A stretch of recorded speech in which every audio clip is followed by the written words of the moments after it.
Malam ini saya akan membagikan kisah horor dari teman kita tentang sosok hantu urban legend yang dipercaya sering mengambil korban orang-orang yang melintas di sungai, baik yang berenang maupun yang melewati sungai dengan perahu. Kisah ini datang dari seorang teman yang kita sebut saja namanya Intan, asalnya dari Jawa Barat. Halo Intan, peristiwa horor yang dialami Intan ini terjadi pada akhir tahun 2017 ketika ia masih berusia 15 tahun.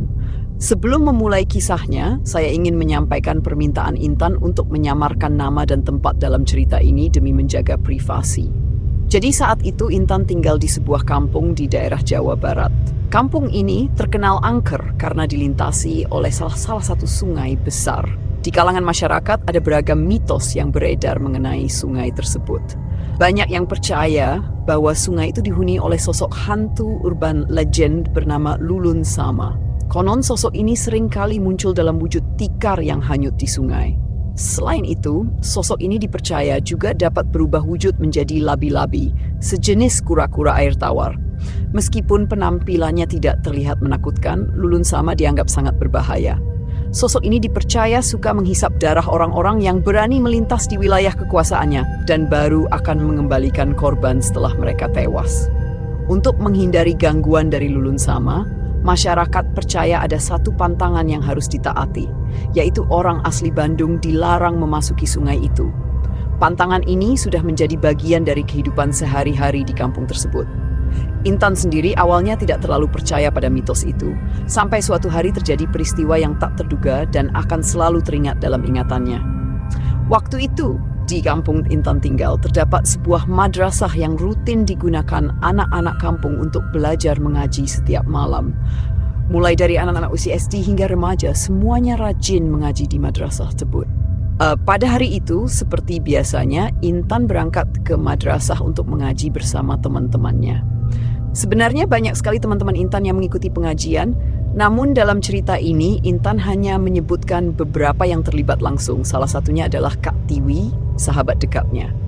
Kak Tiwi berusia 17 tahun, setahun lebih tua dari Intan. Kemudian ada Anis yang merupakan adik dari Kak Tiwi, berusia 15 tahun, dan juga Mita, Hana, serta Dian yang berusia 13 tahun pada tahun 2012 itu.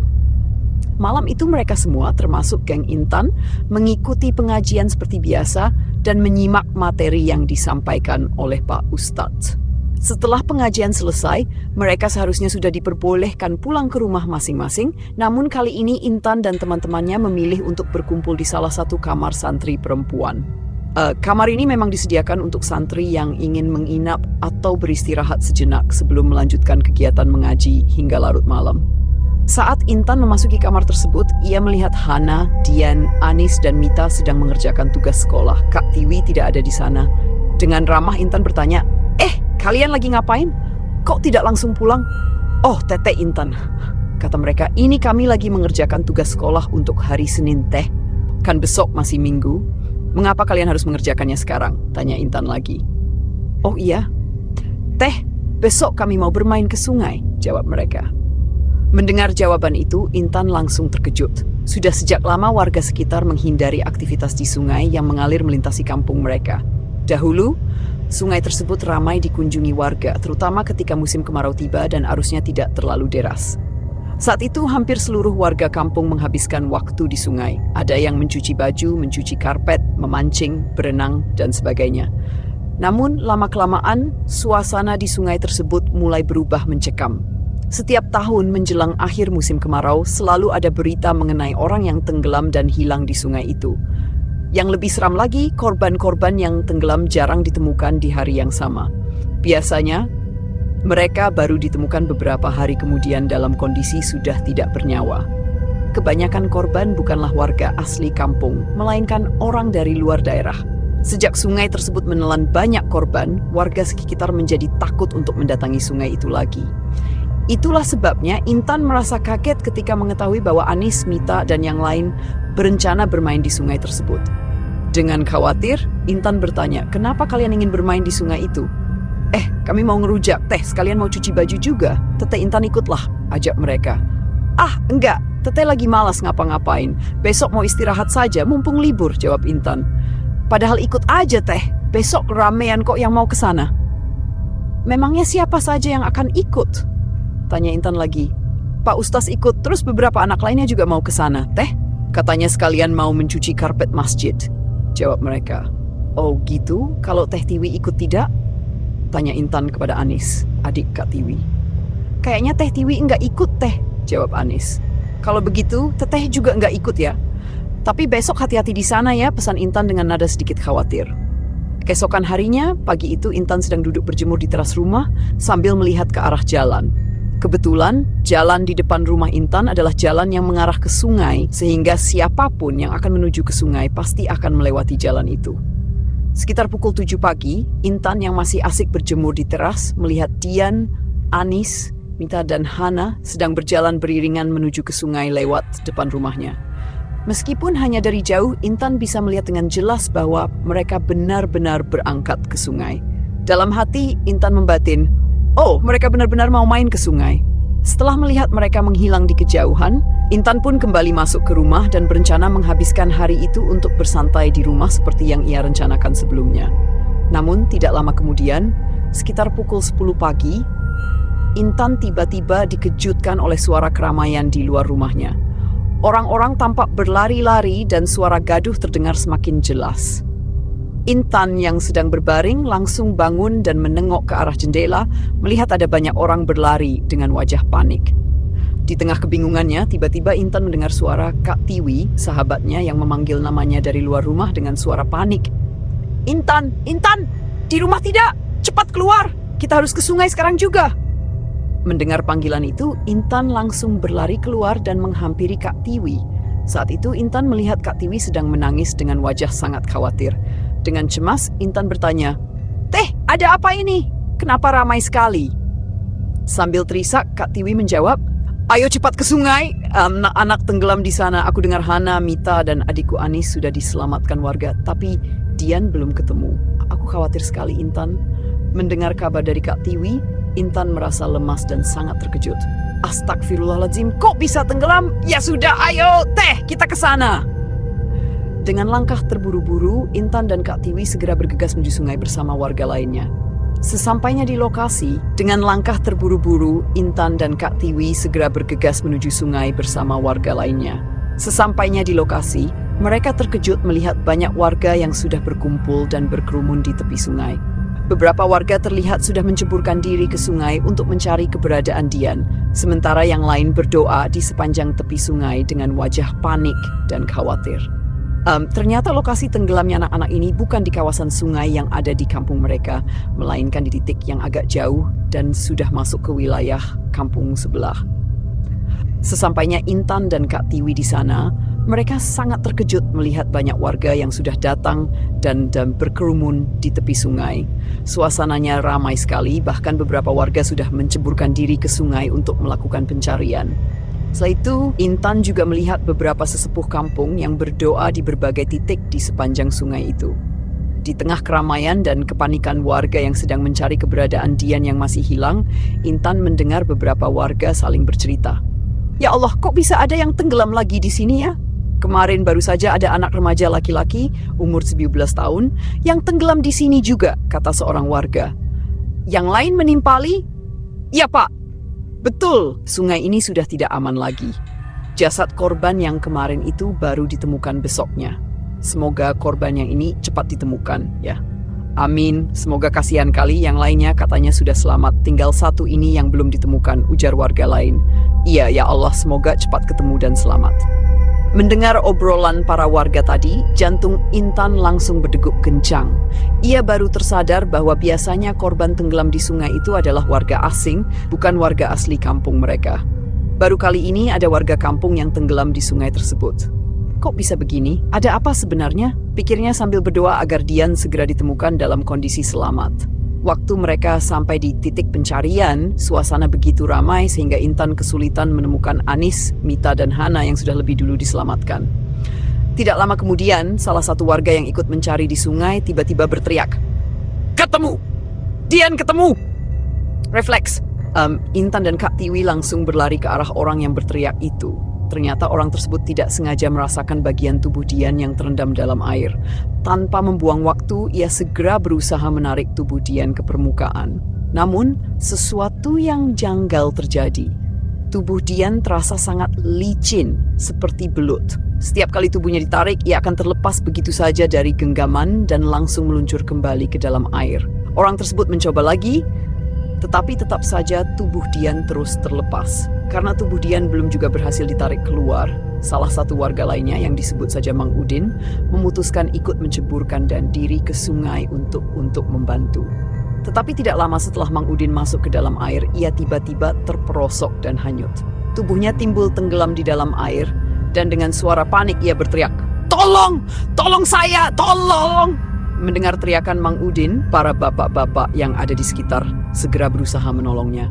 Alhamdulillah, tidak lama kemudian Mang Udin berhasil diselamatkan. Setelah berhasil keluar dari air, warga pun bertanya, "Ya Allah, Mang, kenapa tadi kok bisa ikut tenggelam?" Dengan wajah yang masih pucat dan suara gemetar, Mang Udin menjawab, Tadi ada yang narik kaki saya. Sosoknya hitam, seperti gurita." Mendengar pengakuan Mang Udin, para warga yang berada di lokasi langsung teringat dengan mitos dan pantangan tentang sungai itu. Salah satu warga berucap, "Mang, mungkin yang Mang Udin lihat tadi itu sosok yang menjaga sungai ini. Hantu Lulun Samak." "Mang Udin kan orang asli Bandung ya?" pantang lo. "Orang asli Bandung masuk ke sungai ini. Sudah, Mang Udin istirahat saja di sini. Tidak usah ikut nyebur lagi. Biar kami saja yang melanjutkan pencarian," kata warga. Pencarian pun kembali dilanjutkan ketika Intan dan Kak Tiwi masih mondar-mandir di sekitar sungai untuk mencari keberadaan Anis, Mita, dan Hana. Mereka beberapa kali mendengar teriakan warga yang mengatakan bahwa Dian sudah ditemukan. Namun, seperti kejadian sebelumnya, setiap kali mereka berusaha menarik tubuh Dian untuk dibawa keluar dari dalam air, tubuhnya selalu terlepas kembali. Tubuhnya yang licin membuat usaha mereka berulang kali gagal. Karena tubuh Dian belum juga bisa dikeluarkan dari sungai, suasana pencarian semakin menegangkan. Hingga akhirnya, beberapa saat kemudian datanglah seorang anak kecil laki-laki berusia sekitar 8 hingga 9 tahun yang ikut mencari Dian. Anehnya, tidak lama setelah anak laki-laki itu menceburkan diri ke sungai, tubuh Dian kembali ditemukan oleh warga. "Ayo cepat, tarik, jangan lepas lagi," seru warga. Dengan sekuat tenaga, mereka bahu-membahu berusaha menarik tubuh Dian. Secara mengejutkan, setelah gagal berkali-kali, akhirnya kali ini mereka berhasil menarik tubuh Dian keluar dari dalam air. Dari jauh, Intan bisa melihat tubuh Dian diangkat dan dibawa ke tepi sungai untuk dibaringkan. Tubuh Dian tampak terkulai tak berdaya, dan jika dihitung-hitung, sudah setengah hari ia berada di dalam sungai. Ketika warga memeriksa kondisi Dian, Intan mendengar beberapa dari mereka berkata, "Ya Allah, kok bisa ditemukan di titik itu? Kalau misalnya Dian hanyut, harusnya tubuhnya terbawa arus sungai kan?" "Iya betul, Pak. Tapi ini kok malah ketemunya ke arah yang berlawanan? Masa ada orang hanyut yang melawan arah sungai?" tanya warga lainnya. "Ya Allah, apakah mungkin ada yang menariknya ke sana?" kata salah satu warga. Hal ini membuat Intan tidak mau berpikir aneh-aneh lagi, karena yang terpenting sekarang adalah kondisi Dian. Namun, sayangnya setelah 15 menit mencoba, Dian masih juga tidak memberikan respons, hingga akhirnya apa yang Intan khawatirkan pun terjadi. Dian dinyatakan meninggal dunia. "Innalillahi wa inna ilaihi raji'un," ucap mereka semua. Tiwi pun menangis sesenggukan sambil bercucuran air mata. Dia sudah enggak ada. Anis sama yang lainnya juga belum ketemu. "Tadi mana mereka? Katanya Anis sudah diselamatkan warga, tapi ada di mana? Ayo kita cari saja dulu." "Aku takut adikku kenapa-kenapa," kata Tiwi. Intan dan Tiwi segera bergegas untuk mencari keberadaan Anis dan kawan-kawan yang lain di tengah kerumunan warga. Tidak lama kemudian, mereka berhasil menemukan Anis dan kawan-kawan di tepi sungai. Sayangnya, Anis ditemukan dalam keadaan pingsan. Menurut warga di sana, Anis berhasil diselamatkan ketika ia tercebur dan tenggelam. Setelah mengetahui bahwa Anis hanya pingsan, mereka sepakat untuk menggendong tubuh Anis agar bisa dibawa pulang ke rumah. Sementara itu, para warga juga sudah menyiapkan tandu untuk membawa jasad Dian. Setelah semuanya siap, mereka segera bergegas pulang dengan berjalan beriringan.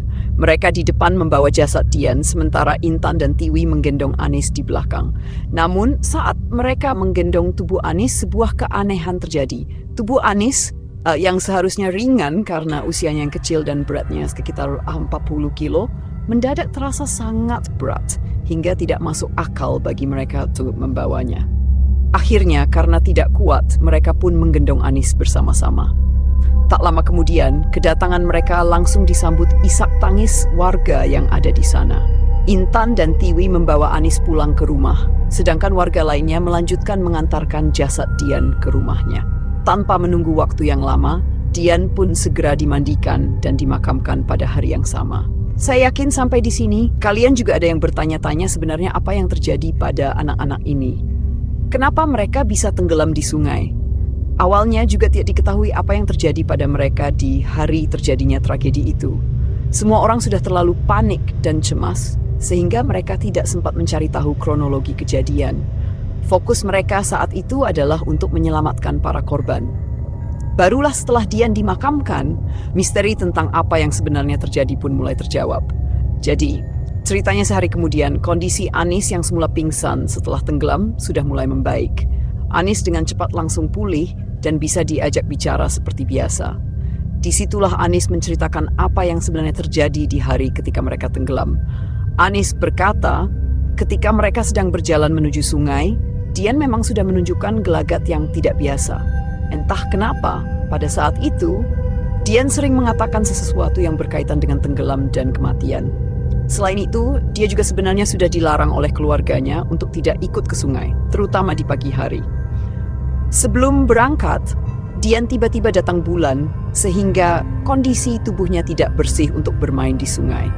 Namun, karena kegiatan bermain di sungai ini sudah direncanakan sejak jauh-jauh hari, Dian pun nekat untuk tetap ikut. Awalnya, Anis juga tidak berpikir macam-macam tentang gelagat Dian yang mendadak aneh ini. Dia berusaha untuk berpikiran positif. Sampai akhirnya, ketika mereka asik bermain di sungai, mereka dikejutkan oleh kedatangan seorang kakek yang tidak mereka kenal. Kakek itu berjalan mendekati mereka dan dengan suara lirih tetapi tegas berkata, "Pulanglah, kalian jangan main di sini." Anehnya, setelah mengatakan hal itu, kakek itu langsung pergi meninggalkan mereka. Anis, Dian, Nita, dan Hana tentu keheranan dengan sikap kakek itu. Tetapi karena mereka tidak mengenal siapa kakek tersebut, mereka memilih untuk tidak menggubris ucapannya. Mereka masih terus bermain di sungai. Bahkan saking asiknya, mereka berenang agak jauh hingga ke kampung sebelah. Itulah mengapa mereka ditemukan di sana. Nah, pas mereka sudah cukup jauh berenang, Dian lagi-lagi mengucapkan kalimat yang sangat janggal. Saat itu, Dian sedang terlentang dan berendam di dalam air sambil berkata, "Anis, tengok aku. Kalau aku tenggelam, berarti tubuhku bakal ngambang kayak gini ya." Anis yang kesal dengan ucapan Dian langsung menegur, "Eko, jangan ngomong yang kayak gitu. Aneh aja." Tak lama setelah Anis menegur Dian, tragedi mengenaskan yang tidak pernah mereka bayangkan sebelumnya pun terjadi. Entah kenapa Anis, Hana, Dian, dan Mita tiba-tiba langsung terperosok dan tenggelam. Kondisi ini semakin parah karena arus sungai tiba-tiba berubah deras. Untungnya pada saat itu, Hana bisa segera meraih bebatuan di tepi sungai dan berhasil naik ke permukaan. Sementara itu, Anis dan Dian masih berusaha keluar dari air. Melihat ketiga temannya masih tenggelam, Hana langsung berteriak minta tolong. "Tolong, teman-temanku tenggelam!" Teriakan Hana ini didengar oleh beberapa pemuda kampung yang kebetulan berada tidak jauh dari sungai. Para pemuda ini pun langsung berlari dan terjun ke sungai untuk menarik ketiga anak ini. Alhamdulillah, salah satu pemuda berhasil menarik baju Mita, dan Mita pun selamat. Di sisi lain, Anis dan Dian masih terus timbul tenggelam. Untungnya, pemuda lain berhasil menarik rambut Anis yang panjang, dan Anis pun berhasil diselamatkan, tetapi sudah terlanjur pingsan. Setelah Anis diselamatkan, para pemuda tadi segera berusaha untuk menarik tubuh Dian, yang merupakan yang terakhir. Tapi sayangnya kali ini mereka sangat kesulitan. Kenapa?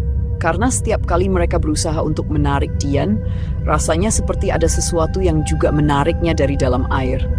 Mereka seolah sedang rebutan tubuh Dian. Satu orang menarik dari atas, satu lagi dari bawah.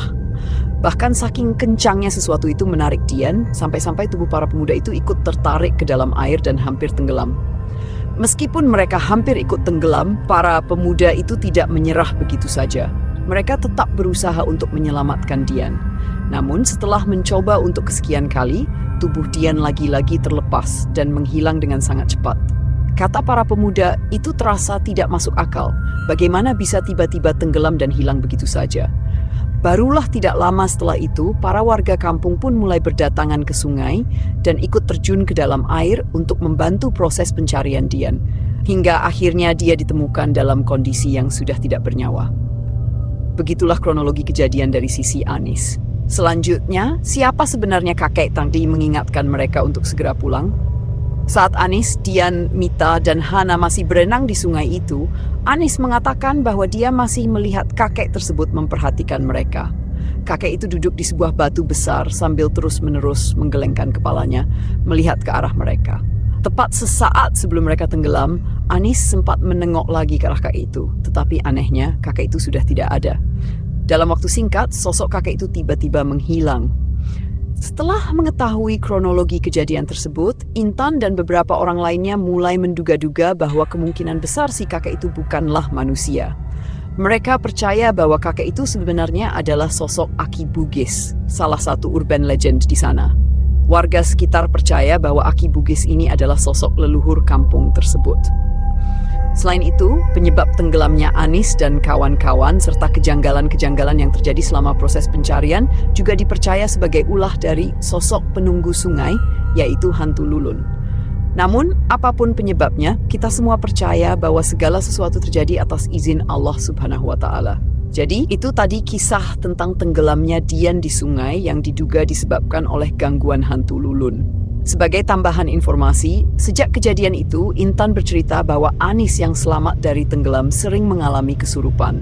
Setiap kali kesurupan, Anis selalu mengigau tentang hal-hal yang berkaitan dengan kejadian tenggelam tersebut, hingga beberapa kali harus diruqyah agar bisa sembuh. Ada juga cerita tentang warga kampung yang mengaku bertemu dengan Dian di sungai.